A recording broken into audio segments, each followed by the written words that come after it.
আমরা অপেক্ষা করছি এই মামলার যখনই লিখিত রায় বের হবে তখনই তার বিপক্ষে তার বিরুদ্ধে আমরা উচ্চ আদালতে আপিল করব। আমার এই মামলাটা যখন আমার কাছে ক্লায়েন্ট নিয়ে আসেন তখনই তিনি আশঙ্কা প্রকাশ করেন যে যেহেতু তার টাকা নাই অতএব তার বিচার নাই।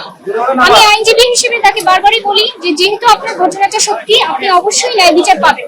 তিনি আমার উপর ভরসা করে দীর্ঘ 5 বছর এই মামলা চালিয়েছেন এবং এই মামলাটা কিন্তু প্রথমে কোর্ট আমলে নেয় নাই, প্রথমে পিবিআই কে তদন্তের জন্য প্রেরণ করেছে। অর্থাৎ সরাসরি কোর্ট কিন্তু প্রথমে বিশ্বাস করে নাই, প্রথমে এটা তদন্তের জন্য পাঠিয়েছে। পিবিআই দীর্ঘ 6 মাস তদন্ত করেছে, তদন্তে সত্যতা পেয়েছে যে আসামি তামিমা সুলতানা ডিভোর্স না দিয়ে রাকিব হাসানকে বিয়ে করেছে এবং তিনি যে ডিভোর্সের কাগজগুলো জাল জালিয়াতির মাধ্যমে বানিয়েছেন সেটারও সত্যতা পেয়েছে। উপরন্তু সেই জাল জালিয়াতি কাগজের বিষয়ে ডাক বিভাগের ডিজিএম এসে নিজে সাক্ষী দিয়েছেন যে এই কাগজগুলি ডাক বিভাগের ডাক রসিদ নয়, বরং এগুলো জালিয়াতির মাধ্যমে সৃজন করা হয়েছে।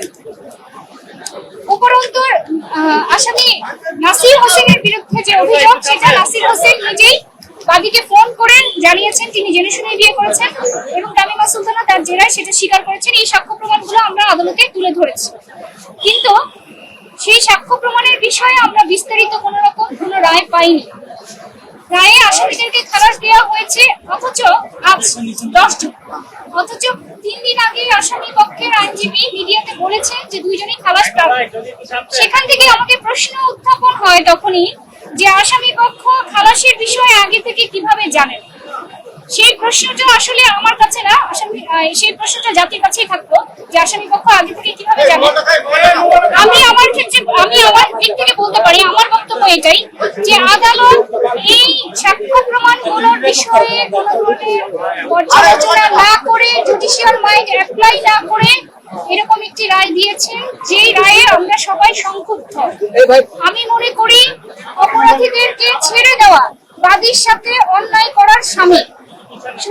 এই জন্য আমরা এই পরিপ্রেক্ষিতে আমরা অপেক্ষা করছি এই মামলার যখনই লিখিত রায় বের হবে তখনই তার বিপক্ষে তার বিরুদ্ধে আমরা উচ্চ আদালতে আপিল করব।